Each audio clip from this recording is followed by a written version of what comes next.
from high school. Here's still the small towns, all American just like you. Here's still my family, to the place I was born and raised. Well, living the good life, baby, is there any other way? Here it is now. Hey! Welcome, everybody, back to an incredible episode of BeAlive, the podcast, as we continue on this journey of what is this thing going to be. It's exciting. I'm figuring out the format, and we're continuing to push forward on amazing guests, which leads me to my next guest for today, which is super exciting. I'm going to read you off some accolades before I introduce my guest, because it's very well-deserved and a long list, and this is fun. He's going to love this because I actually had to go print off 2 pieces of paper for this. So my next guest is a gentleman who comes from the film and production industry. He is a partner of mine, a business partner of mine, as well as the president of studios. He's someone that we convinced to move from Los Angeles to Michigan, and we'll get into that story in a little bit. But he's also been a part of this long list, including executive producer of Alone for 12 episodes, 25 episodes of Top Shot as the producer and supervising producer on that one, Out of the Wild Venezuela, American Chopper, the series, The Alaska Experiment, Survivor, 57 episodes of Survivor, and there's some great stories we're going to get into there. And all of our Rivers Are Life films, The Alaska Experiment, many, many more. It's incredible that he's here. I just happened to be in here on business, and I was like, you got to sit down and we got to have ourselves a chat. Ladies and gentlemen, my guest, Mr. Zach Green. Thanks for having me. Yeah, man. What's going on? It's always fun to walk down memory lane right. on the old project. It's fun to talk about because it is such a long list of incredible stuff, and it's what, back in the day, it's what kind of brought us together. Absolutely. I think Alone and Dropped and kind of that whole scenario, even before BeAlive, there was like a connection between us at that point for that kind of stuff, right? Yeah, we started talking so long ago, and it's so fascinating because I think there's only so many people that go out and do the work that we do in the places that we do it, and so kind of kindred spirits in that way, right? You know right away, like the hardships that you're willing to put up with to come back with the goods.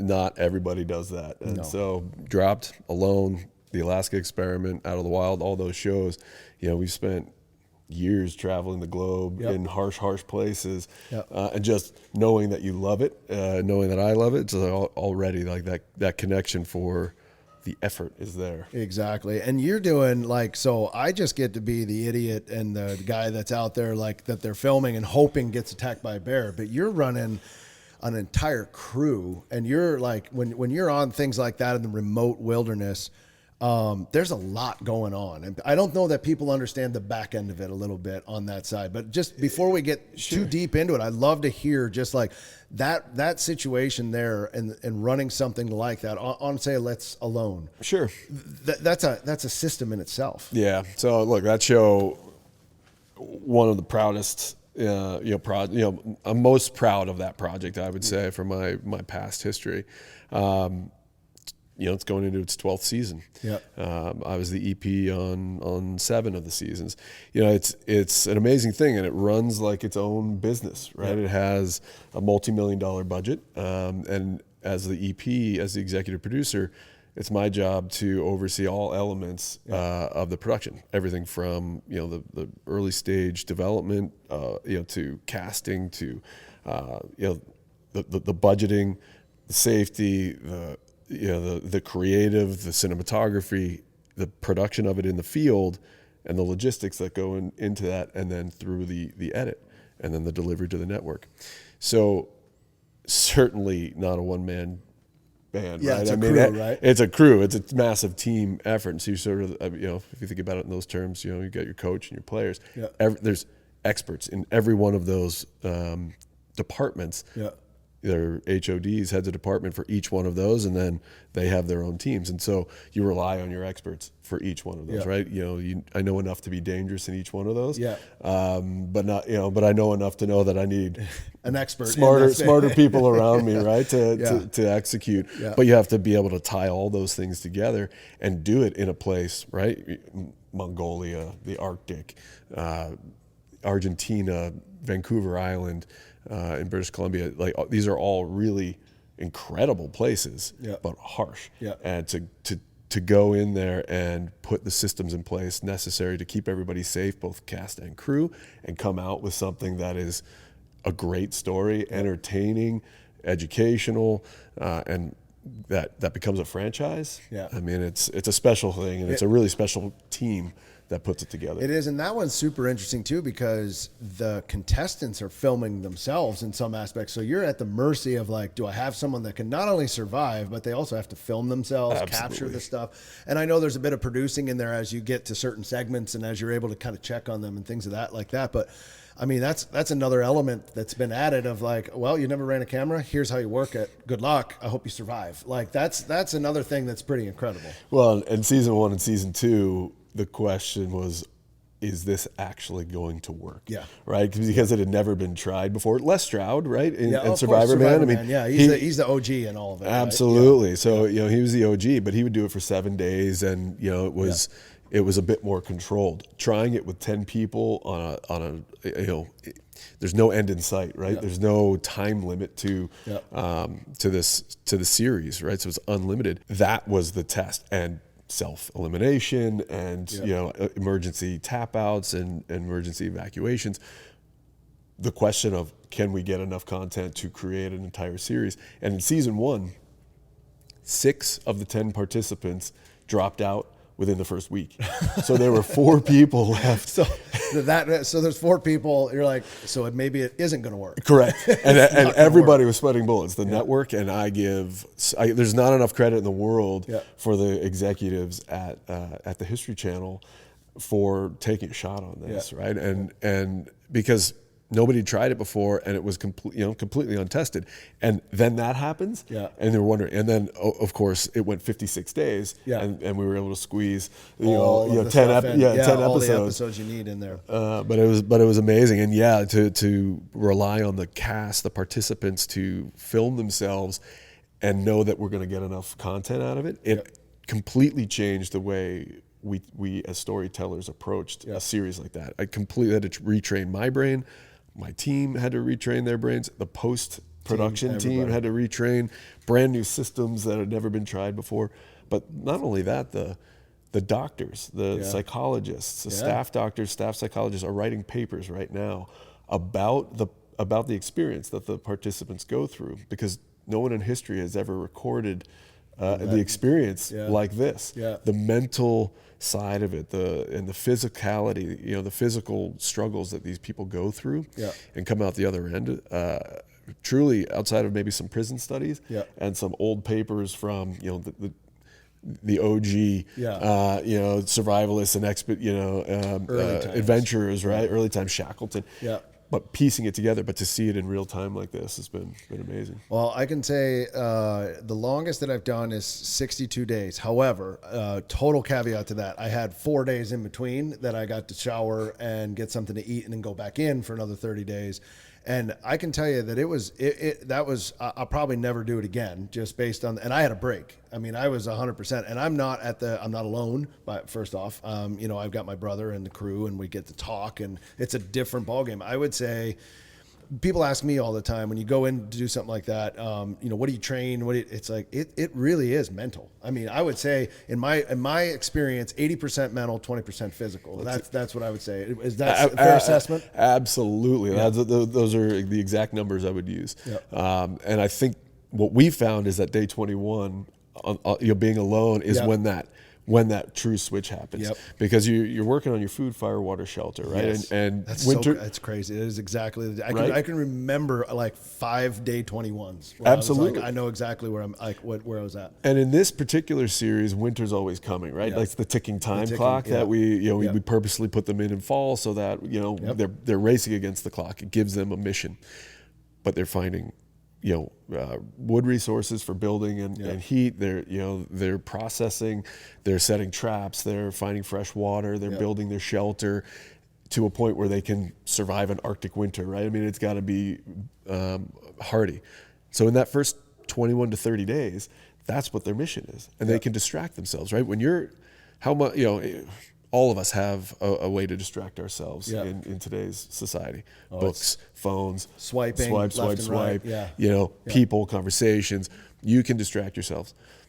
When you're out there and you have none of those things, no writing utensils, you have nothing to distract yourself. And once the bulk of the work is done, you're always working, right? Yeah. You're always getting food. You're always thinking of you're always- something. You always have a lot to do. There's always a project. But the core work, once that slows down, you're left with your thoughts. Yeah. And a lot of people have, it's a struggle to face your demons, Yeah. right? And everybody's got them, and they bubble to the 100%. surface. And can you be with yourself for long periods of time? Some people can, and some people can't, and it changes you. Yeah, and some people prefer it. Like, I need to be by myself. It really is. It's incredible. That show has set the precedence, I think, and it was crazy. We're doing Dropped on this tiny channel, the outdoor channel, and then all of a sudden this big Alone comes over like, hey, I like that show. That's a cool one, and it was great to see it. And now the success of it, of course, on Netflix, that garners a whole new audience outside of the History Channel, and it's just become a staple, and it won't ever be recreated again. There's so many times that you can, the survival game over the years, Naked and Afraid, do this, do that, all. But I think that was like, okay, we found the heart of survival, and I don't know that that'll ever be replicated again. It's been actually really gratifying because I've got a couple shows, and we can talk about that later. But in the survival space that we're pitching, and it's gratifying to hear that every network is looking for their next Alone. To be a part of building that franchise. It's actually super gratifying when I hear that, because it's a special thing, and it is not often that happens, because it's sort of genre defining in that way. And that's what we bring to Rivers of Life, right? Is that authentic storytelling, and that's what Alone is. It's the authenticity that I think the audience gravitates towards. What they see themselves in those participants. How would I act? How would I react if I were in that same situation? And it's a testament to the storytellers, the team that puts this together. It's amazing. That's great. Well, that's a word that we throw around a lot. We do have thing we got to do, authentic. Let's Let's do get it. authentic and have a breakfast whiskey, just because that's something that we got to do with every guest. And Done. Even though you and I have got a few meetings we got to go to later, we're still going to light this up and see how it goes. So, I'm a little heavy on my pour. Hold on a second. There we go. And you're a bourbon guy. I'm a bourbon guy, and I like the Woodford. That's good Woodford's stuff. But, hey, we're looking for that, that spirit sponsor here. So just saying. But Woodford is good. So Cheers, buddy. I can swallow it. Cheers, buddy. Boom. To the journey.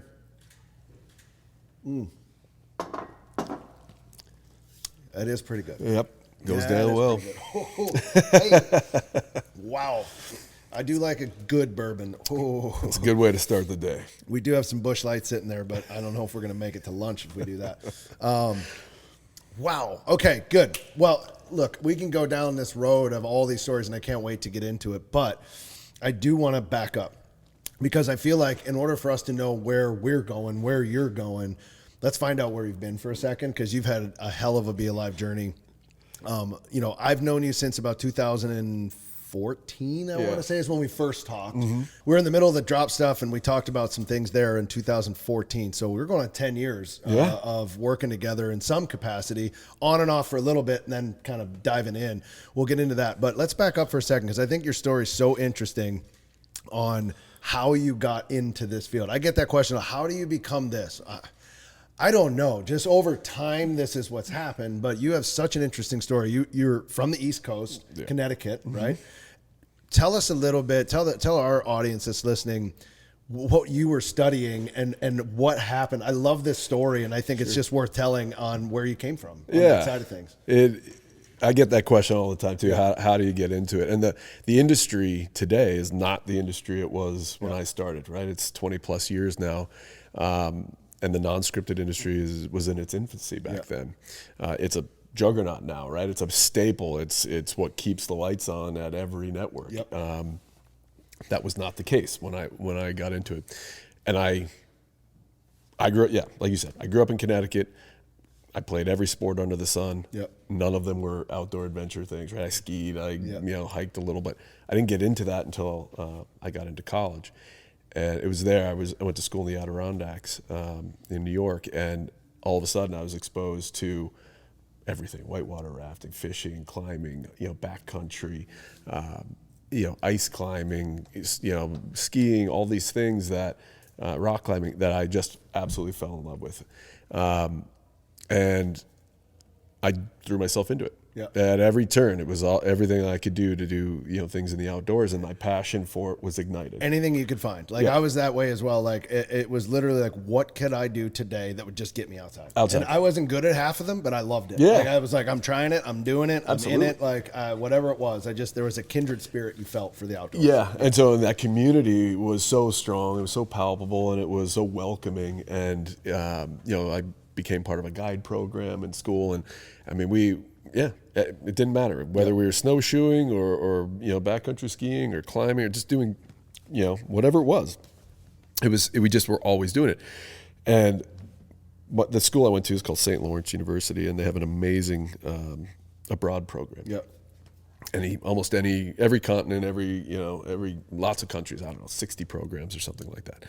But one of the big ones is in Africa. It's in Kenya. Okay. And I really wanted to do that. I'll put that aside for 1 second. So in my freshman year, starting to figure out what you want to study and looking into. And I started taking just a bunch of random courses and figuring it out. One of the courses I took was an anthropology course, right? That's what I love. Focused on archaeology. Yeah. And I also took courses in environmental studies and started to kind of go down that path. My freshman year, one of my instructors was like, hey, there's this program. It's sort of a precursor to the Kenya semester program, right? The abroad program.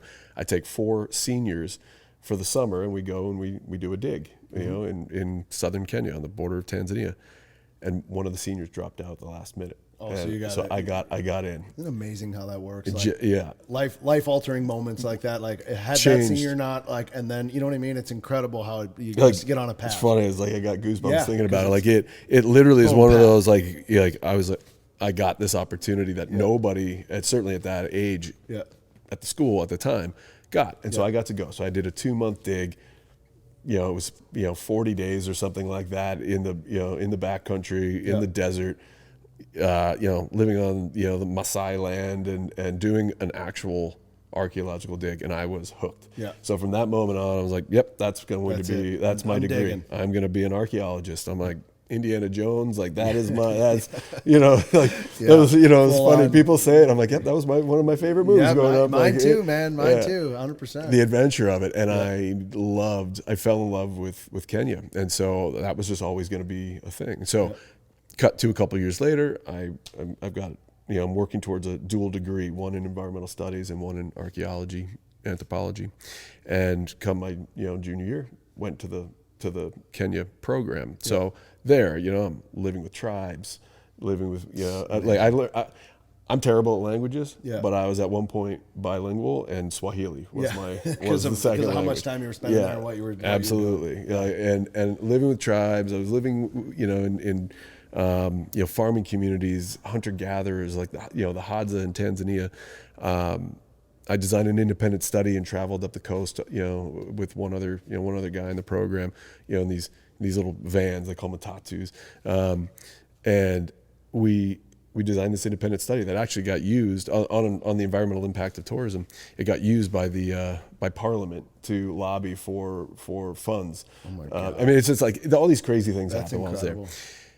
While there, I was part of my environmental studies program. I was doing wildlife management. So I was up in northern Kenya, and I was working with elephants, and I was there for a few weeks, and Which are incredible animals. I mean, absolutely. Like I was the following smartest, the most unbelievably incredible animals. and I got to they're amazing. track a herd, right? I mean, it was just, and here I am, I'm 19, 20 years old.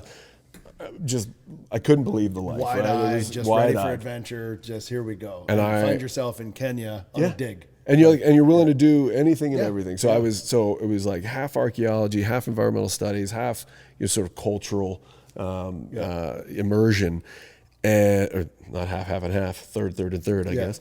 It's the whiskey. It's the whiskey talking. It's a breakfast whiskey.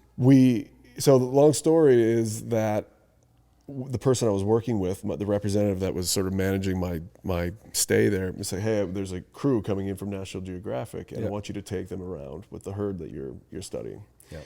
And again, there was I had no idea about photography or storytelling or camera work or anything. It was just not on my radar. Yeah. Nobody in my sphere growing up, like, it wasn't a thing. The school doesn't have a program in media or anything like that. It does now, didn't then.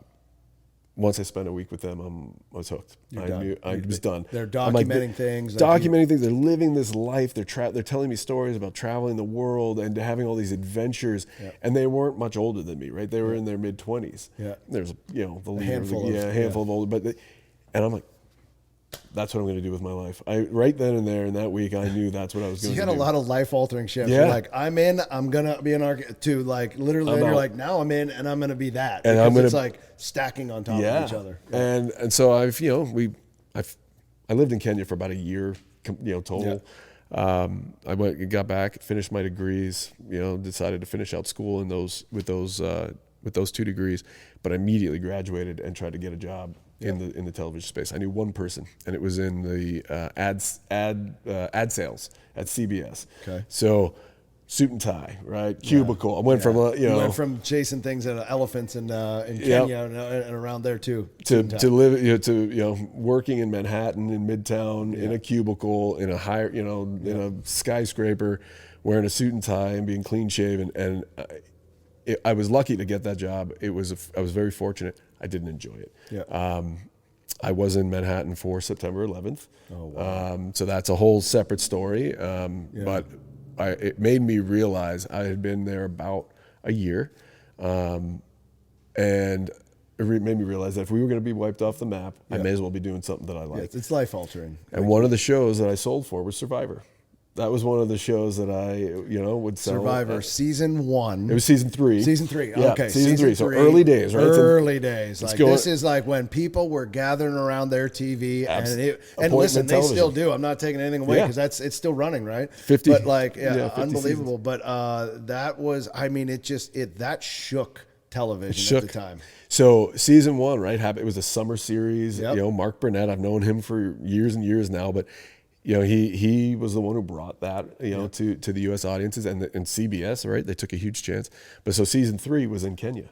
And so, so you're coming back full circle. Yeah, so it was full circle. So so September 11th happens. I went into, the big boss at CBS and who I knew, his name's Joe Abruzet, and if I ever win an Emmy, I still owe him a thank you. Yeah, you're shouting his name out. Yeah.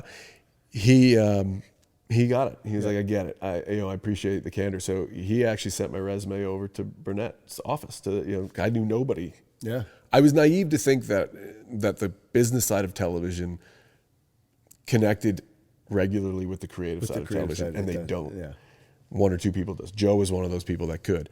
So I get this phone call from a much lower level person at the company. This woman, Holly Wolford, I owe a lot to her. And at the time she said she was in the IC. She was a line producer. She was a line producer. And she said, funny stories about line producers. Funny stories. So we love our line producers. Yes. Shout out to Pip. Yes, exactly. Yeah, she keeps us in line. So she talks to me for 30 minutes. She's like, you have no experience. Yeah. You have no skills. Yeah. You've sorry. been to Kenya. Yeah, that's about it. Nice. So you got one checkbox. Yeah, I've been to Kenya. I've been to Kenya. And so she was like, listen, just, can't help you, but stay in touch. Yeah. So I did. Polite persistence is what I call it. Yeah, and so for about 10 months, I was polite and persistent, and I'd write her notes every once in a while just to say hi. Wasn't pushy about asking for a job, just keeping my name in front of her face. And she called me one day and said, your ears must be burning. If you can be on an airplane to Thailand 2 weeks from today, you've got a job for 8 weeks. I said, can I have one night to think about it? She said, yes. I went home, thought about it. Next day, went into the office, put in my 2 weeks notice, quit my full-time job with benefits at CBS. As a suit to go to Thailand. I hadn't met anybody in person. I knew no one on the crew. Yeah. Everybody was out of LA, but it was an international crew. The first person I met, so I fly to Thailand, I hop another small flight, then a bus to another bus to another bus, and I end up on the southern tip of Thailand on a beach where I finally met some crew from Survivor. And then we took a boat over to this uninhabited island called Koh Tao, and I slept in a tent for 2 months. I tested every challenge. I helped build challenges. I worked on the art department, with the art department building tribal council, and we, with the carpenters and the challenge crew, with the story department, with the camera department. I got to work with every department and fell in love with story. On that set, as you guys are doing that, and I know back then the challenges, and you are no longer you're voted off the island. I mean, that just literally became a thing. Yeah. But like when you guys are sitting there, are you in that room where it's like, all right, what's this chat? Like you're that I know there's a crew for that, but you're there and understanding like we have to put together challenges. Yes, it's amazing. So there's only 2 people in the entire crew today, maybe 3. There might be an editor, that have been on since season 1. That's all the way, the entire thing. Jeff Probst, who, by the way, is amazing and brilliant and the best host in the game. I would say so. He's I mean, that guy is amazing and just doesn't need a script. You hand him some bullet points and he just goes. Done. I've never seen anything like it. Anyway, and John Kerhofer. John is the head of challenges, and he is responsible. He has a team, but he is responsible for coming up with all of the challenges. And then he works with the head of the art department. At the time, it was a guy named Dan Monday.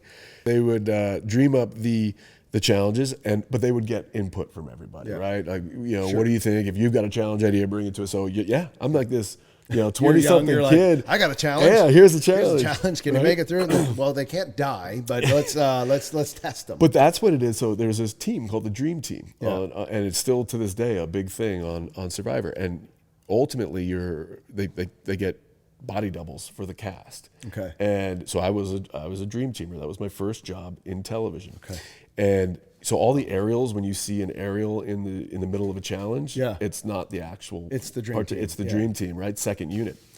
But what the dream team does is they test the challenges over and over and over. A, to see if they work. Okay. B, so the camera department can understand where the shots are going to be. Exactly, because they get one shot at it with the participants. Yeah. There's no redos. They don't do cutaways. They don't get. So if you see someone's hands in the middle of the challenge, it's a dream teamer's hands. Yeah. So they can't get all that stuff with the actual participants, but they also don't want to mess with the flow of the you need that to happen in real time. And so the camera department capture so much because there's like 18 cameras on every challenge, so they need to know their marks. Yeah. And it was still to this day one of the best jobs I've ever had. So I was able to do that. That was season 5, and then I became an associate producer and then producer and field producer. Kind of worked your way through the rank. Yeah. So and that world's crazy because it literally is. And having been in it now for so long, it's like it's line item by line. Your job is to go from this kind of producer to eventually executive producer. But in between there is a whole lot of like I'm proving myself to get to this segment producer, supervising producer, this producer, and it's an incredible journey all the way through that. And it makes a big difference when you have that title behind your name on a set. Absolutely, and you're only in the freelance world, right? Everything in the entertainment your pay rate, industry, I would imagine, as you're going, right, it goes up, and it's tough, and you to earn those spots, right? It's hard because people don't necessarily want to take a shot on someone that's never done the role, and so you have to really earn that trust and earn. And it can be really difficult. Do you think you kind of have to almost do the role prior to actually being given the role? Like prove that you can actually be like, so you're kind of working with said producer to show, hey, I can, and then someone goes, look, you've been doing this for a little bit. Now you are versus like, I feel like you can move up. And it's, and you're, it's the industry. I mean, that gets to the heart of the industry, right? The industry is built on a freelance, workforce. And it always has been in the entertainment industry, right? And so sometimes you just need to pay bills. So you'll take a show that you just, it may be one that you don't like or believe in, but you take it. Yeah. I was fortunate enough I got in the door with Burnett. I mean, that was already like, it was like the biggest, it was a big shop. Yeah. And back then, he only had 2 shows. He had Survivor and Eco Challenge. I mean, he was just getting started, but now look at that. And then entire Apprentice world came, and then Are You Smarter Than a Fifth Grader? Like, and he just, he's a juggernaut. He's the most prolific producer in certainly out of the U.S. Although he's from the U.K. But he's one of the most prolific producers in the history of television. But at the time, he was just getting started, and this was his shot, it was amazing to be a part of that franchise, but to watch and learn from him and all the people that he surrounded himself with. The king of surrounding himself with people smarter than him, right? He really did learn so much. I mean, all great leaders, right? Like fill the room with smart people, and because if you and I are the smartest people in our rooms, we're in the wrong room. We're in trouble. Yeah, we're in the wrong room. We are in trouble. It's about the team, and it is that, right? I think a superpower for any leader is know enough to know what you don't know. Exactly. Right, and that's okay. We shouldn't be experts in all things. What we can be experts at are a few things. And then experts at reading people and knowing when we've got the right person in the right seat. 100%. And then trusting that person. Know when to pass it off. Know when to pass it off and say, this is why you're here. And there's a vision for it, but you got to know when to say, this is your role, and now you're accountable for it, but together we're going to do it. We're going to do it. But I trust that you're going to make it happen. And to know when it's right and when it's wrong. And I was fortunate enough to come up through some really amazing shops. So, Burnett, Craig Pelagian, his reputation precedes him. That's another conversation for another day. Brilliant businessman and producer. Yeah. His bedside manner. I'll let the people that know him decide that. But when you look at original productions, right? Tom Beers. I mean, these are just prolific producers and the leaders of getting the industry to where it is today. So I had the opportunity to work at all three of those shops. Chris Colin, right? He's like the modern day. He is the most one of the most respected producers in modern television history at Kinetic Content. So I had this opportunity to learn from all of these from everybody people throughout that entire process. Not only from how to be a producer and tell great stories and make good television, but how to build the business, how to run the business, what the operational systems that behind the scenes, what they invest in, how they invest, in their people, in their post-production facilities, their media management, their production management, their development processes.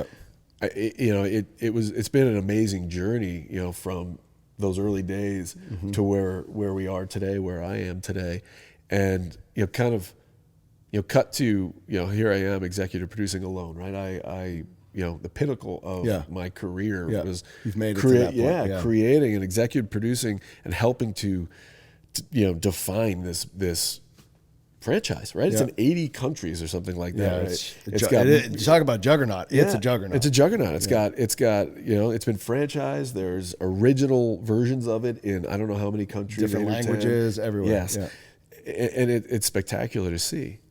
I didn't own it, right? Yeah. I was doing that on behalf of ITV. Somebody else, and I could still be doing that show. Frankly, I could. And sometimes I wonder what it would be like if I were. The reality is, I wouldn't have learned anything new. From now until you would have settled in. You'd have settled in, and you're that, and great paying, great life, great everything you wanted. The adventure. But there's just something else that's scratching the itch, right? Where you're like, I got to do something. I want to build something that I have more skin in the game. I want to be invested in it. I want to I want to pick the projects. I want to build the team and have something that is mine, that is ours, that I'm that I'm not just doing a project for somebody else. Because I loved that. I loved it, and that is there's a huge career in that. And again, I could still be doing it.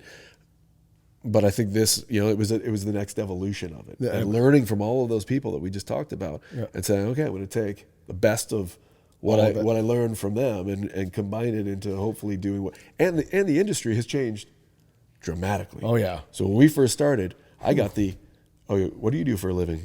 Oh, you work in reality television, and it was like the bastard stepchild of the entertainment industry. Here we go again. And I'm like, are you a teacher? I would never say so. I would never degrade your job. Oh, you're a teacher. That's it. It was amazing that people had the audacity to say it. But you put something out there publicly, art of any sort, and you're gonna get opinion. Right? Yeah, you get chastised a little bit. Well, so that takes us. I mean, and again, along that career, Top Shot with Colby, who's a friend of ours. He's fantastic. Again, another guy that just the salt of the earth, like literally just such a good dude. You were able to work with him. We've obviously had conversations about trying to do more stuff with Colby. Just all these paths had crossed, and just like, and what I find interesting is, as you're in Kenya and National Geographic shows up and you see that, you're like, I'm going to do that. For me, on my side, I'm guiding and a television show shows up. Right. And I'm like, wait, you guys get to film this? Like, it's very similar like circumstances around, well, now I'm going to do that. Like whatever I'm going to do. Me to do the thing I love to do? Yeah. I was like, hold on a second. So you're going to film and I'm going to like, and then you're going to put this on television, but you're going to go around the world and you're going to film all the hunts and adventures and all the stuff. And for you, it was like, wait, I'm here in I'm doing this thing.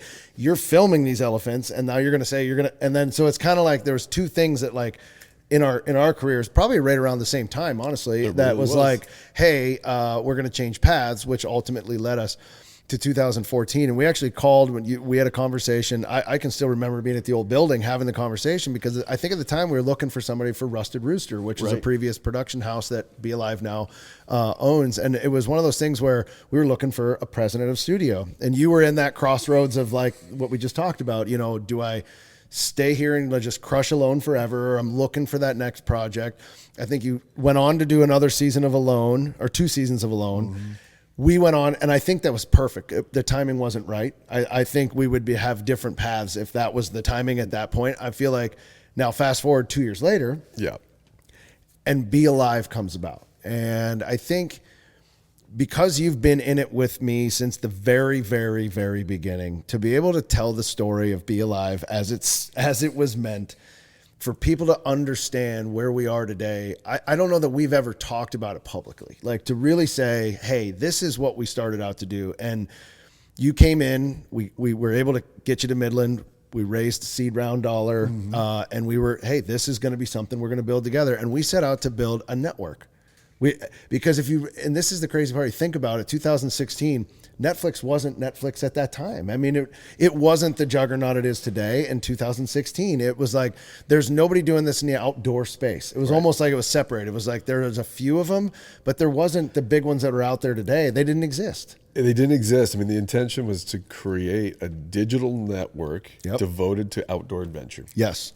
We were partnering with a linear network. Yes. Which was, I mean, it was a dream, right? It was a dream. We had a deal that was moving forward, and we were making headway. And like anything in television, leadership changes, CEO change, completely new mandate. And they shut her down. There was a CEO change at the linear network that we were partnering with, and they decided to go in a different direction. And all of a sudden, here we are. We're a year into it. Yep. We've spent money. We've built content. We've hired staff. Yep. And now we're untethered. Yep. We are completely untethered and have no idea what we're going to do with all this content. We spent about 10 months or so trying to sort that out. Burning dollar. We had leadership inside of BeAlive at the time. Yeah, because we did not run the company at the time. Right. There was other people that had a vision for where it was going, and the unfortunate part was when it fell apart, there wasn't a backup plan to what was happening. Correct. And I think that's when it got rocky. Yeah. So we were brought. I mean, I was sort of recruited by the former leadership was out of Silicon Valley basically, and they were really adept at raising funds. And creating big businesses on this accelerated, sort of growth trajectory. Yeah. But not totally adept in the media space, right? Yeah. It wasn't their bread and butter. The business acumen was sort of what we were all banking on. And when it fell apart, they didn't know what to do with a media company. Yeah. And so they departed. And and it was rocky. It was rocky. And then of course the pandemic hit. Yeah. And so we're sitting here with 10 months in, trying to figure out what we're going to do with BeAlive, how it's going to operate. How we're bleeding money. Yep. And and somehow this was on us, right? Yes. Like, I mean, at the end of the day, like I had Rusted Rooster, you were here working, or those two, they were not connected in any way. Right. As a matter of fact, I was filming Travel Channel, and I was still doing we weren't in that space. And then it was like, we got together and we're like, can we do this? Like, this is our opportunity to try. And like you said, the former regime left. the gentleman I have absolutely no ill will towards whatsoever. I think he's a great guy. I think he just got caught up in stuff. Yeah. The other I have no words for. And they know exactly who they are, and I have no words for them. But I think we got thrown into this position, and we sat down, and we're like, all right, what are we going to do? How are we going to do this? And over time, we went down to 4 of us, and we started to rethink this whole scenario and what it was going to be. And sustainability started to come up, and how we're going to storytell. And we went really truly B2B, and we had an incredible opportunity with Dow, our partners that are here in Midland, and we landed it. And when we landed it, we're like, okay, it's like things are starting to turn, but what is this going to be? And little did we know back then that was like the first little tiny turn of this giant wheel that we were about to spin for the next 5 years. And it just kind of started It was the first step towards brand funded content. It was. We didn't know it. We didn't know at the time, and we were way ahead of the game at that point. I mean, I'm sure there was a company out there that was calling it brand funded, but it was not a commonly used sort of. This is 5 term. years ago. Yeah. So I mean, this is actually pre-pandemic. It's right before the pandemic, because that actually through the pandemic we were able to kind of develop all of this. And honestly, I know it was very hard on a lot of businesses, and it was terrible. For us, I thought it was probably one of the best things that could have happened, because it gave us time, and we could focus. And when they shut production down, we were in a position to say, well, we're developing and we're building, and we had enough capital to basically get through that without having to staff up a studio or build anything, so that when we came out of it, and I can remember so many meetings of us sitting in there going, when this does take off, we need to be ready. We need to be ready to do that. It can't be understated. It can't be overstated enough, I guess is what I'm trying to say. Again, a fork in the road, and that was one of them. We were untethered. We had this amazing, serendipitous conversation with some people at Dow where they lost an opportunity with National Geographic. We're storytellers. We're right here in the same town. We start talking to them about some of their needs. Sustainability becomes a core part of the conversation. This brand funded sort of kernel that we weren't calling it that, but working with a brand, Dow in this case, to develop out something in a space that they need development in.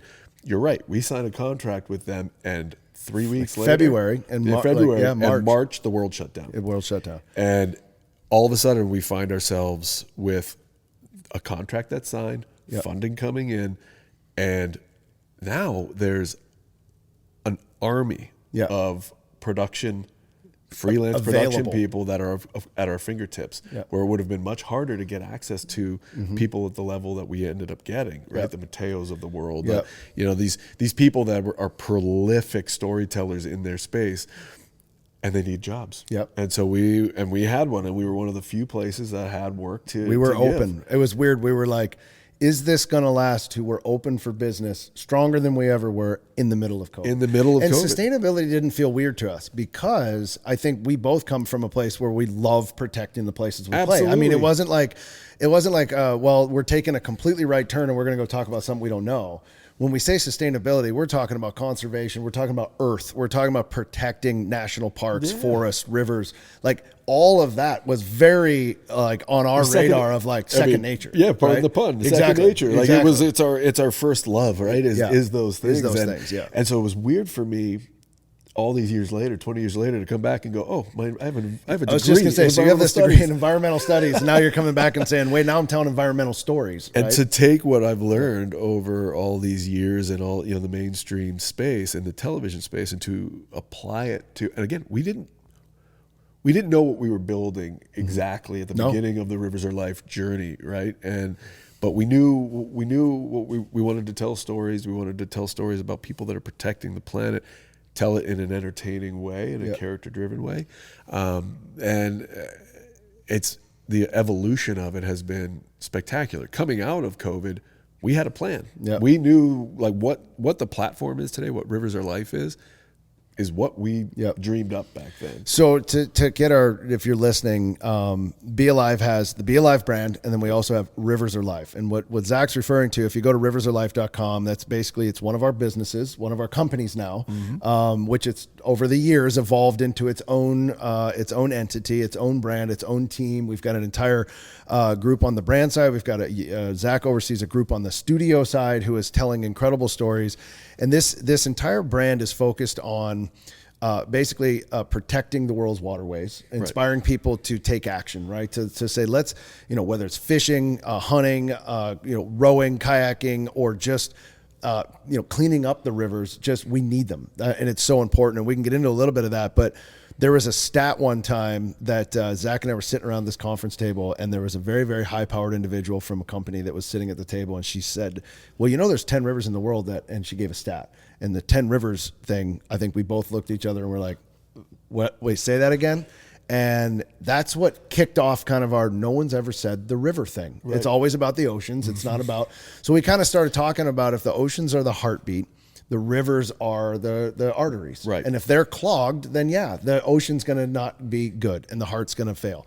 And so we started thinking through that. We early on debunked the stat quickly. We did. Through the research. And we had to shift from, as any business, we shifted from, okay, that's what it's called, to this is what it's called, Rivers Are Life, to open that up and to start to really get into the entire ecosystem of rivers. But we didn't know what that was going to be. It was like, it was going to be one thing. And then through time, that evolution and all these peaks and valleys that you and I've been through with partners, with networks, with, being early adopters to funding, impact documentary, all these things. We had a conversation one time, Zach and I, with a guy from, was it NBC? It was NBC. Yeah. And we were telling him, and we said we had a natural history doc. Right. And he was on the other line and he said, no, you don't, because there's people in it. And we're like, oh yeah, I guess that's right. There's no natural history. The planet Earth doesn't have people. Right. So we're like, well, what do we have? And we didn't know. And we were like, we have an impact documentary. And then, eventually now it's like, it's a common theme. It's a common theme, right? Yeah.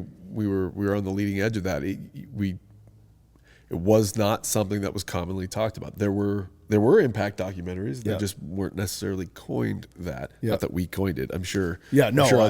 I'm sure that others were calling it that, but it is much more commonly referred to those things. We just didn't know. We just didn't know what we had. And it goes back to this evolution of, we knew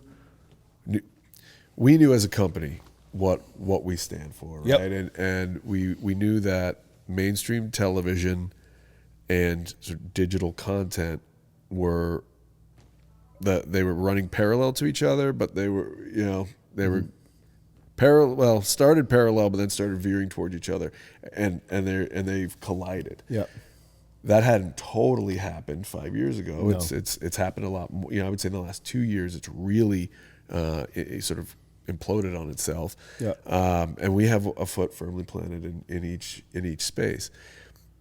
What we've realized with Rivers Are Life is there's a appetite for that type of content. And when I say content, I mean that the community of sustainability, of conservation.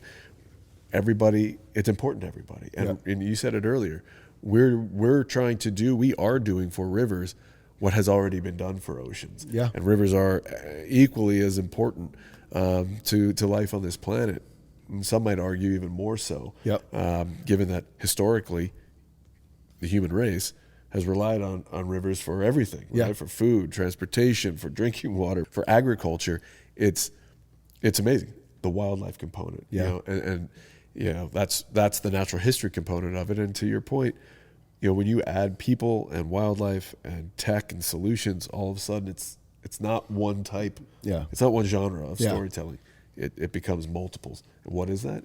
It's impact. Yeah, that was some of the most unbelievable times for us, I think, in our company's history. Right. The development of all that, and as tough as it was through that period, financially and growing, and what are we going to do? And there's periods of time, and we went without paychecks. But we believed in it the whole time, and we're like, there's going to be something on the other side of this.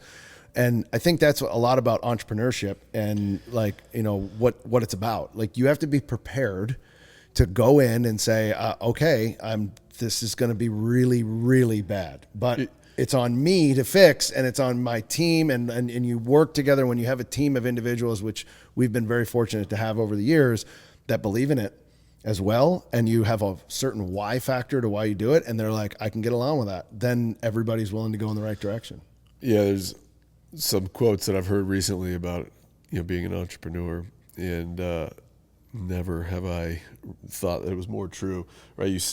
You stare into the abyss while eating glass. Yes, right? That's about right. Yeah, and I got a lot of glass in my mouth over the years, but it's so true, because it's like, how are we going to do this while chewing glass? Such a visual, right? Yeah. And the thing that I find fascinating about it is you're not really, our jobs aren't to solve, to talk about what's going right. It's to solve the problem. We only get the problems, really, and all of a sudden you're doing the work, sort of the crappiest work in the business, because you're solving for problems that really only we can. Not because we don't trust others to do it. They have jobs to do, and they're doing the things that are positive, right? They're doing all the great work. They're creating the brands. They're executing the brands. They are, creating the content and executing on the content. And that's, they have their own problems and hurdles, but it's tangible. But when you're looking at the business, when you're looking at the structure of the business and the go forward plan and raising funds and the hurdles that we face every day, 9 times out of 10, it's usually the problems that we're faced with, and we've got to figure out the solutions. Yeah, you're solving for those issues. And over time, for us, I think, and it's come back full circle. You're in town. We're having we have great meetings. All these things that are happening, which is amazing. But to see something that we thought of that it started on paper. It started with a conversation. To see it now in fruition, Rivers Are Life, a full-fledged brand. Thousands upon thousands of followers, if not tens of thousands of followers, emails.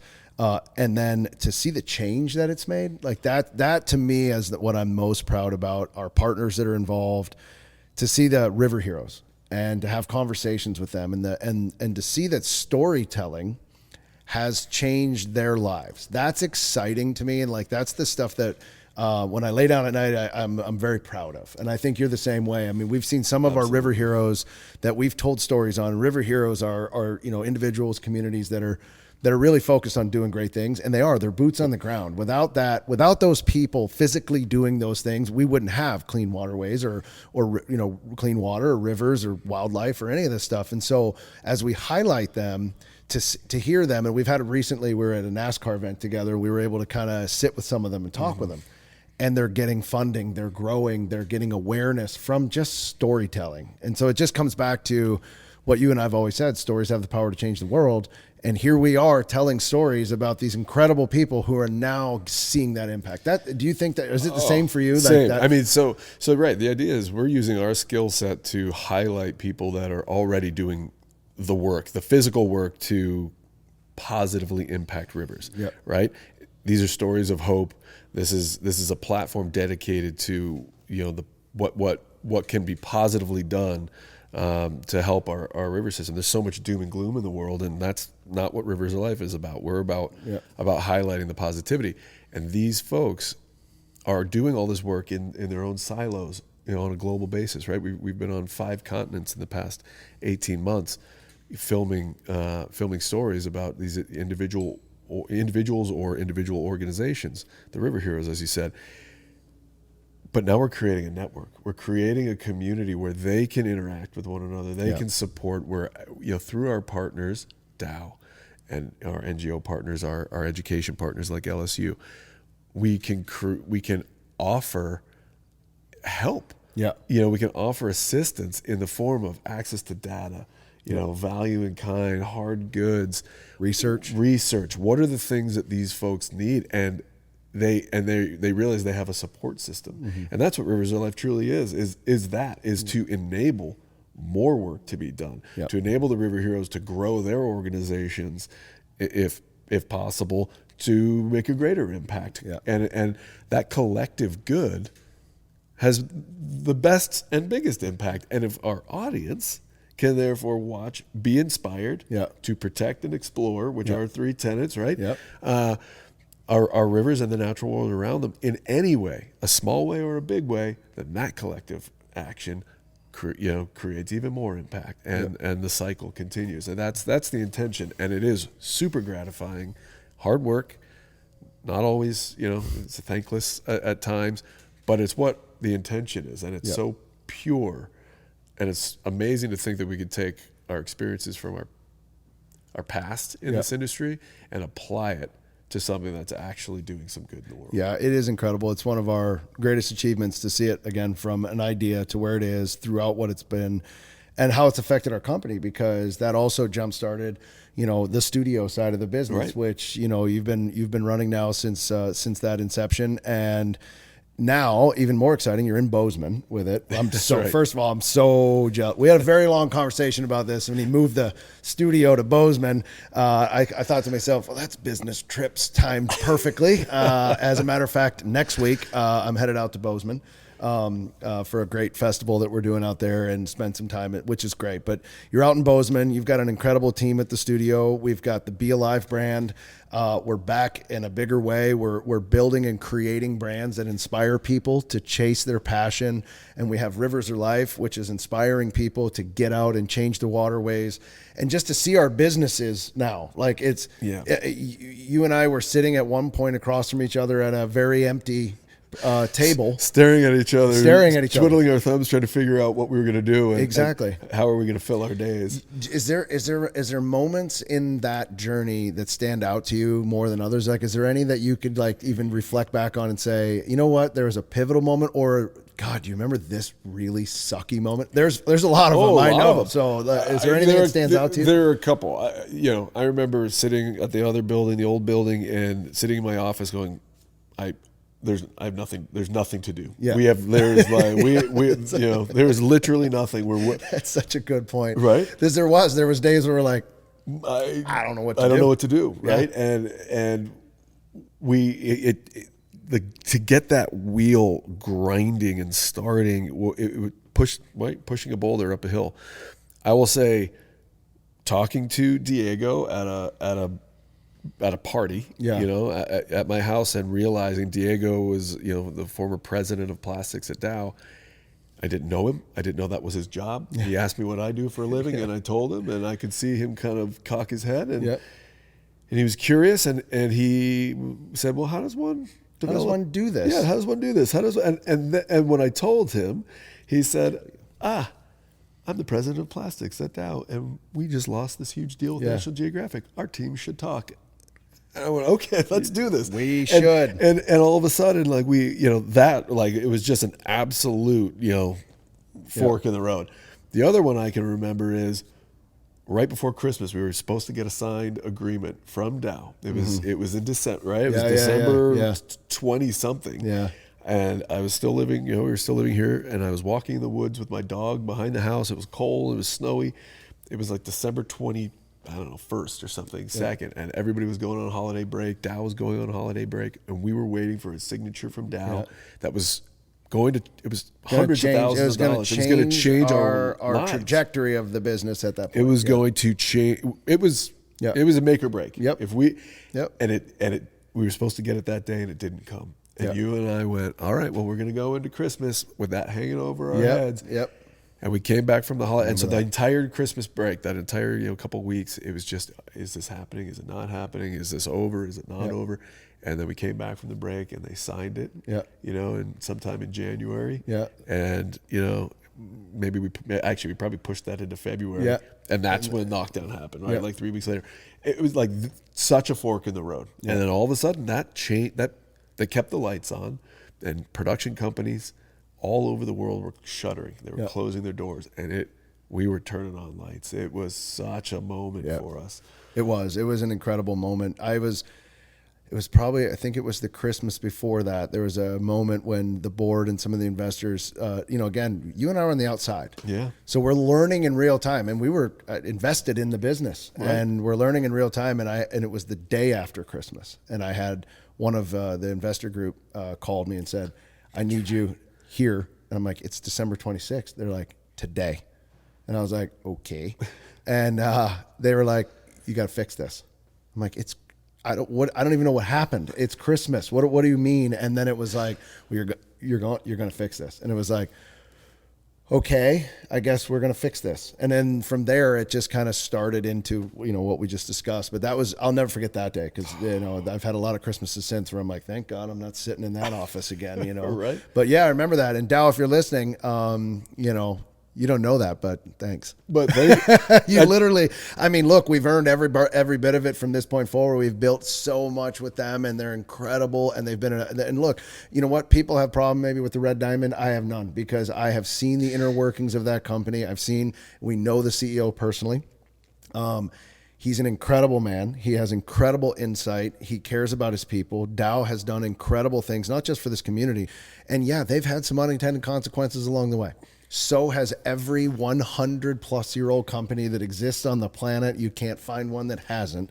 And the times have done. What I can say is, you and I both know this intimately with them. They are invested in changing and growing and becoming a company that is responsible. And I think for them to be that, you've got to lean in. And we talk about it all the time. You know the quote, the Jane Goodall. It's if you're not working with them, it takes lift from all sides, right? It takes a lift from all sides. And I couldn't agree more. Dow has time and time again, I was skeptical. Honestly, I was skeptical at first, but they have proven time and time again that they are authentically driven to do better and do good in the world. Yep. And they are spending a tremendous amount of money, effort, resources on doing that. They are a plastics business. They are a chemical company. Mm-hmm. And they exist. Our world exists. It runs on their products. Mm-hmm. And it does. And it would be silly, it would be naive of anybody to think that we could just stop and communication systems, healthcare systems, mm-hmm. food processing and packaging systems. Yeah. Everything has a touch point to their products. Can they be done more efficiently, more sustainably? Sure. Better recycling processing? Absolutely. And that's the thing. Dow believes it vehemently. And it does take a lift from all sides. And you're right. Jane Goodall, I talk about her quote incessantly, because she is the queen of sustainability. Yeah. And her opinion in the 80s of working with the oil and gas companies to preserve chimpanzee habitat in the Congo, she said, I would be a hypocrite not to work with them. Yeah. I fly in airplanes, I drive in cars, I use petroleum-based products. Not only that, but they have the financial backing, they have the access to policy makers, so therefore change. They need to understand what they were doing wrong, therefore they have the responsibility to fix it. Mm-hmm. And if I can work with them and make some real change from the inside out, I'm going to do it. I might have some naysayers.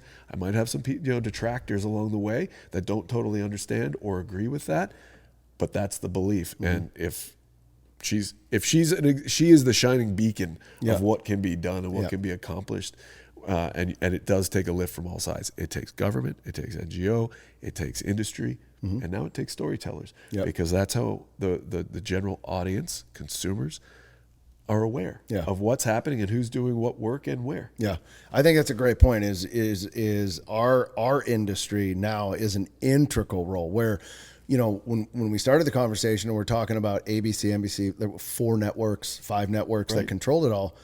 Now, being in the production space, in the storytelling space, has an integral role because distribution is everywhere. We say it all the time. It's the wild, wild west.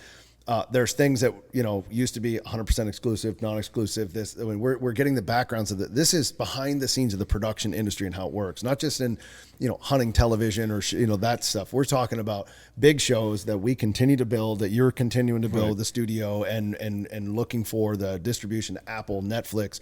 But now, you can have a whole series on TikTok. You can have a whole series on Instagram Reels and Facebook Watch, and you name it, they're everywhere, but you have to be there in some aspects. And so it does require storytellers to amplify whatever message a brand is putting out. And they can come up with a creative marketing campaign, or they can authentically tell stories that matter to them. And that's where we come in, is we try to take that story and then we build an ecosystem around that story. Like, here's the character that's doing amazing, and here's what you're doing around it to support that character. And we've seen that resonate, and brands that are leaning in are at the forefront. Brands that are saying, well, we're going to continue to just do our Super Bowl commercial and that's it. And we're going to, you're seeing that connection is not there. And it comes back, that comes back to that brand funded, model. And that is becoming more and more relevant because the cable industry is frankly dying, right? Mm-hmm. And it's being usurped by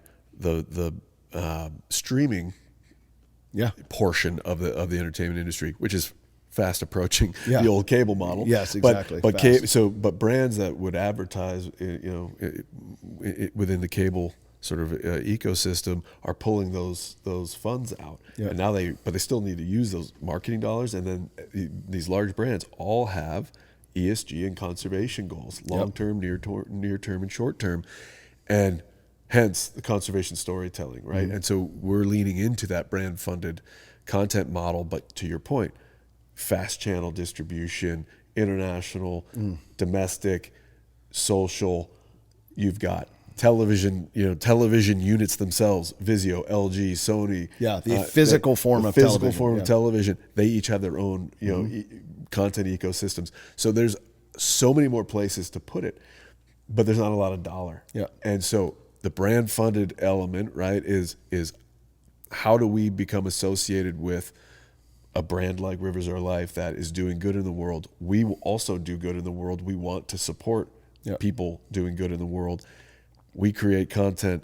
That content then goes onto these platforms. We get eyeballs, not only for what we're doing, but most importantly for what the River Heroes are doing. The brands get to partake in that, and the circle continues, and the cycle continues. I mean, the fact that we have access to over 300 million people through our distribution pipeline is insane, given that you could have far less than that on a typical network that might own the content. Yeah. It's on incredible. A typical Cable network. Just by spacing it out and by using it smart and going out correctly. And Zach and I have said this a lot. Branded content is 100% different than brand funded content. Branded content is where you put your logo. You say, what's in it for me? Mm-hmm. Brand funded content is you care about something, you care about it authentically as a brand, and you go tell the story regardless of how many times your logo's in it. And we're seeing that shift. We read an article recently. There's a guy that's doing it from another production house, and I was reading an article in Realscreen. And he brought up a great point. If a brand can go out and spend $700 million to put their name on the outside of crypto.com stadium. Right, on a football stadium. Why would a brand not look at storytelling as a way to say, if I put that same money, I could have the next Ted Lasso. I could have the next, I could have and by association, my brand has brought this to the network. And we're seeing the shift happening right now. And the brands that are embracing it, we're seeing a big uptick. I mean, Mattel is the greatest example of any of them, with $1 billion franchise of we'll make Barbie, not you. Right. Look at what they've done, right? So, I mean, there's big brands. You're seeing studios pop up, right? Starbucks has their own studio, and AB InBev has their own studio.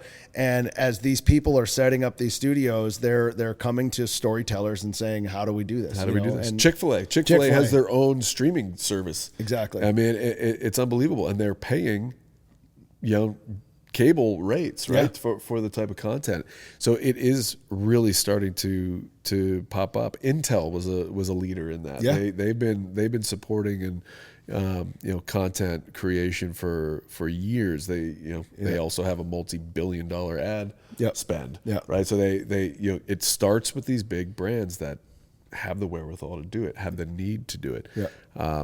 It's we're still learning and growing. Of course, we've come a long way, and it's been it's been fun. We talk about the pendulum swing, right? We know when the pendulum is swinging and it's positive, we know it's about to kick us in the teeth. Yep. In the next day or two. It usually happens. It usually happens. It's like, we'll celebrate a win, and then whammo, we're like, ooh, that one sucked, and then away it goes. And but I think that's what. So going back to kind of like BeAlive and what we've built. Yeah. We've got these businesses we've built together along the way, and then we also we've gone through this new wave of brand funded content. We're leaning into that, and we're continuing to build out on that side. But that pendulum swing, that's where I think we've been able to adjust the most, right? What happens when the pendulum swings back? And it does. It hits you square in the nuggets. What are you going to do? How are you going to address it? What's going to happen, right? And I think we've been able to say, ow, let's keep moving. Let's go. You have to, right? And that's the chewing glass part, right? Exactly. Right? It's like, okay, you gotta figure it out, and you just keep going. And I think that's the thing about building a business, about entrepreneurship is that you just keep taking a step forward, even if you've got knocked back too. You keep taking that step forward, and eventually, something breaks, something gives. We're on the precipice of a major partnership, and for Rivers Are Life, and I believe that's going to be a pivotal moment, and I think that's going to open up. It's with an international NGO to be named once the contract is signed. But hopefully by the time this comes out, it'll be signed. And we'll dub. We'll put it right here, here, guys. Put it right here between. There you go, right here. Bing. There you go. But I think it's one of those things that's going to. If we didn't sign, just put an X right here. But reputationally for us, it to me it is gratifying because we've built something that they recognize as positive enough to participate with. And in 2 years of actual, since launch, we've come a long way. So celebrating those wins, taking a step back, even when we're getting punched in the teeth, to take a step back. Look at it from a 50,000 foot view and see what we've built. See that how that we've got amazing employees, that we've got brands, that we've got content under our belts, that we've got distribution partnerships, that we've got brand partnerships, that we have corporate partnerships, and from where we were sitting in a room. In the old office, staring at the wall, twiddling our thumbs, wondering what the hell we were doing, chewing glass, to where we are today. I mean, it's night and day, and that to celebrate those wins and then jump back into the fray. It's like I sometimes need to remind myself: pick your head up, get a little sunshine, breathe some fresh air, and then get back to the grindstone. It is incredible. I'll call you and say, dude, I have to get out of the box, because I call my office the box. It contains me, and I have to get out of the box, and I have to go get that fresh air. For me, I mean, just going and mowing the food plots at the farm for 2 hours on a tractor just gets me in a different headspace. And I think it's so important, as you are an entrepreneur, you have to take a step back. We've talked about this before, the forest and the trees, right? It's really hard sometimes to celebrate the wins, but you have to. Like the littlest of wins, you have to celebrate them along the way, because you don't know when the next one's coming. You really don't. You're digging and you're grinding, but you don't know when the next one's coming. I think our relationship has been super interesting over the years. Sometimes those that know Zach and I, they might think we're arguing. They think we're yelling at each other. Vigorous debates. But him and I, we tend to talk loudly. We talk loudly because we're passionate about what we're saying. So as Zach and I start a conversation, it could be about the exact same thing that we're both on the same page. We start here, and then by the time we're done, they're like, God, they're going at it in there. And really, him and I are just like, and that's right, it's gonna. And then they think that we're yelling. We're really not. And we've had to say to each other, like sometimes in mid conversation, I'm not yelling at you. Yeah, I know. Okay. And then we keep going. So we've had this kind of yin and yang scenario. I think we've got optimist and like eternal of like, dude, we'll get it, to like optimist and realist. Is what that's what it is. It. It's optimist and realist of like, that's a bold move there, buddy. And it's like, well, feels like we're going to get there, so we've had this kind of yin and yang the entire time. What I've found over the years is, and it took me a minute to realize it. Yeah. We are more alike than we are different. Yeah. And which is why we go high, we're passionate, we talk fast, we talk loud, we believe vehemently in what we're doing. Yeah. And it does take a lot of vigorous debate, a lot of conversation to shake loose. It does. The core, right? To the thing that, and sometimes we don't know what that core is until we've debated it a lot. Exactly. I think especially in the building phase of a business, right? There's a vigorous debate and then an autopsy. So we make a decision. So there's a big vigorous debate and then we go, okay, one of us is going to win, one of us, or a mutual of, we're going to decide here's on what that we course, are. Right. Boom, there's the decision. And then there's always the autopsy. How did it do? Did we make the right decision? Which usually leads to another vigorous debate because you're trying to find your systems and your processes and your why and all the things along the way, which I think are super, super important. But what I've seen over the 5 years is 5 years of vigorous debate, decisions, and autopsies that eventually leads you to a flywheel, if you will, back to the book, Good to Great, to this flywheel concept of it's happening. And now our vigorous debates are way less because we know what we're doing. We know how we're doing it. Now it's really, how do we say no? I think we're more aligned there of like we're going to have to say no because that doesn't fit our model, which I think in the beginning as an entrepreneur and as a business owner, you're grabbing onto and what's going to pay the bills today? How am I going to, and everything is a yes, I'll make it work. I'll figure it out. Now we get a chance to say, you know what? It's going to distract us. Well, and we were, I don't know, our journey is what our journey is. We wouldn't be where we are today without all those issues that we faced. But we were saddled with fixing a business, fixing problems that we didn't create. Correct. And on top of that, building the business that is today. So we're kind of doing both things, which is, I mean, sometimes those are diametrically opposed, right? Yeah. You know, the thing you need to do to fix the problems that were created is not necessarily the right thing for the business we were building. Yeah. And we often talk about building the airplane as we're flying. Literally. And I think that's probably true of most entrepreneurs, right? I mean, you start out with one thing. I mean, we're all fans of the podcast, How I Built This, right? And how often do you hear these prolific business owners talk about what they started out with is not the business that they actually built and it grew into. And we didn't start out to be in the conservation storytelling business. We didn't start out in the brand building space.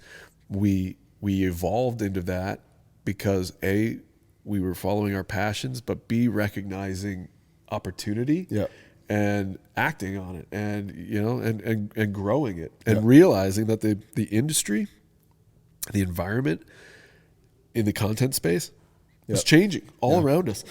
And how do you be an industry leader in that and be on the forefront, be on that leading edge? And I feel like we have been. Yeah. I think we've navigated that, and we've also got a little bit of luck along the way, right? And recognizing when you get lucky, and I think we've gotten lucky, but we've put ourselves in positions to get lucky. But I think back to our histories, right? We've been good at that, both of us on our individual journeys and then our collective journey to say we have a good work ethic, we've got some creativity, we've got some sort of intelligence, if you want to call it that. But recognizing when an opportunity is there, and that is lucky sometimes. When that opportunity, you don't know when those opportunities are going to present themselves. That's the lucky part. They are presented. Survivor, right? The television show, sort of being introduced to that in your field. Recognizing that opportunity and seizing it and saying, this was a lucky stroke for me. Talking to Diego, right? And recognizing that was a lucky opportunity, but seizing it. You make your luck, I think in that way. And you're smart enough to recognize that's there. Does it pan out every time? No, absolutely not. It definitely doesn't. And that's what either makes or break you, right? Is what you do with that. I'm a big component of working hard to get what you want. And I can say this, you cannot be upset with the results of the work you didn't put in, period. Right. If you don't put the work in, how are you going to be upset with those results? You can't be. You didn't do the work. And I think for us, we put the work in and we've been grinding this entire time. It's been a pleasure on the journey. We've got so many things that we could talk about and continue to build on. BeAlive is going in places. Rivers Are Life. We've got shows at the studio that are at networks right now. So we're going to have to come back. You're going to have to come back on. We're going to have to do updates of all the things that are happening. Very exciting. Hopefully we fill in the blank of that little company that we were going to put there so we can talk about that. And I really wanted to, with everybody that's listening, I know that a lot of you know me from certain things within the drop side and everything else, but I really wanted to set the tone with the business of BeAlive. And as we come back in full force with all this content, kind of getting an understanding of where we've been. I would say one of the biggest things for me in the past probably just 3 to 4 months has been, as you're doing things, you come to this split where you're doing it for certain reasons, and now you get to choose. And I think with you and everything we've done together at the business, it's been a great journey all along the way. But we knew how we did it. We knew what we did. I think the most exciting thing for me has been coming back to, why do we do it? I think you and I focus a little bit on that as of recently. Why are we doing this? And we've even had those conversations late into the hours because Zach's in Montana loving the mountain fresh air life, and I'm in the box in Midland, Michigan, and we're 2 hours behind. But those late conversations around all these things, we've really come back and said, why are we doing this? And I think we're aligned. This is why we're doing it. We're building, we're inspiring people to get out there and chase their passions. You've had an incredibly inspiring career, from Kenya to environmental studies to telling some of the most, again, prolific stories and shows on television today you've been a part of. And we're happy to have you here as the president of studios. I'm happy to have you as a business partner. I look forward to the future of what we're going to build, because I think we've just scratched the surface, and I'm super excited about it. So. I couldn't agree more. The best is yet to come. And, I think together, we are charting a really successful path. Yeah. It's exciting stuff. So that's an inside look of kind of behind the scenes with Zach, our president of studios, our chief content officer, and many, many other names, friend, colleague, type A personality, yeller as well as me, that we have all these great battles with. But that's an inside look. If you liked it, guys, let me know. Do a little comments. Send Zach, follow him on all the things that he's on, and follow Rivers Are Life and watch some of the stories that the production team and the studios have put out. And I should mention this because this is another story, and we don't need to get into too much detail, but I do want to mention this. Zach met his wife on Survivor. We didn't touch on this. And KRG, affectionately KRG, Kate Richter Green, yes. Is also at the studios with you, but you met on Survivor. You know, she hired me. She hired you. That is KRG. I didn't know that, so we're gonna have to hold that over Zach's head. KRG is his wife. We met on Survivor. She's also at the studios, and we already gave a shout out to Pip and also Cliff at the studios for doing what they do on a daily basis. It's incredible. So, fun story. That next time, I want to hear exactly what happened and how they met. Hopefully, it was on a challenge as a dream team together. But we'll get into that story next time. Zach's going to be in and out throughout the entire time, helping me with this, and every time he comes in, you're going to see him because we got all these updates and lots to talk about. So, Zach, thanks, buddy. Appreciate it. Thank you, guys. And if you're a brand out there and you want to tell your story, come on, let's do this. Rivers Are Life, BeAlive, let's make it happen. Other than that, like, share, do all the fun things, and most importantly, go BeAlive. Thanks, guys. Now I'm on the run, got my life, got my gun, got my picture in the paper, public enemy #1. Pedal to the metal and freedom straight ahead. But this crazy cowboy shit's got a bounty on my head. Lord, if you're listening, please don't take me far away. The devil is singing and all this is what he's saying. The red sun is hiding, the desert moon is laughing. The hound dogs are howling, it's my last night in Texas, it's my last night in Texas. My last night in Texas. All right, adventurers, whether you're camping, fishing, hunting, or just enjoying the great outdoors, you need to get that gear that can keep up. That's why we choose and trust Grizzly. It's built tough for every adventure with unmatched durability and performance. Their products are perfect for your next trip into the wild. Plus, they're made in the USA and they come with a lifetime warranty. So why would you settle for anything less? I got to tell you, I have been using Grizzly products for years. I have the original cooler, still ticking today, and they have just moved into the hunting blind market. And I got to tell you, that is the most fantastic hunting blind I have ever seen. I'm very excited to use that this fall. From drinkware to bags, you name it, Grizzly has it all. They're an amazing brand, and they support the outdoorsman. More importantly, they are built to last. So check out grizzlycoolers.com. That's grizzlycoolers.com's Forge Your Own Trail. If you're looking to elevate your outdoor adventures, you've got to check out Mountain Ops supplements. Whether you're hiking, hunting, or hitting the gym, Mountain Ops has you covered with top-notch performance-driven products. Their supplements are designed to enhance your endurance, strength, and recovery, keeping you at peak no matter the challenge. Personally, I've got to tell you that my favorite is Ignite. Every single morning I start out with Ignite. It's an energy, it's a focus. It's definitely my go-to. I also love their ammo protein for lunch, especially in the to-go packs. Guys, I've been with them literally since the beginning, and I got to tell you, I would not choose any other supplement. So why wait? Head on over to mountainops.com. That's MTNOPS.com, Mountain Ops, and use the code Keefer, Keefer, for 20% off your order. That's Mountain Ops. Conquer more. All right, let's talk about Bass Pro and Cabela's. Wherever your adventure takes you, count on Bass Pro Shops and Cabela's to make it memorable. I know I've been doing that for over 20 years as an incredible partner, Bass Pro and Cabela's, and not to mention a vacation destination. If you have never been to one of these Bass Pro and Cabela's, load up the family. Make it a trip. I'm telling you, between the aquariums and all the fun stuff they have there, not to mention the top gear on the planet, Bass Pro and Cabela's, get your family outfitted with the right gear with premium brands like Worldwide Sportsman, Ascend, Redhead, Natural Reflections. They got it all. They got all the apparel and gear to make it your best adventure ever. So stop by today to one of their kind shopping experience stores, or you can also shop online. I've done it a lot, more than I'd like to admit. BassPro.com and Cabela's.com. See for yourself at Bass Pro Shops and Cabela's.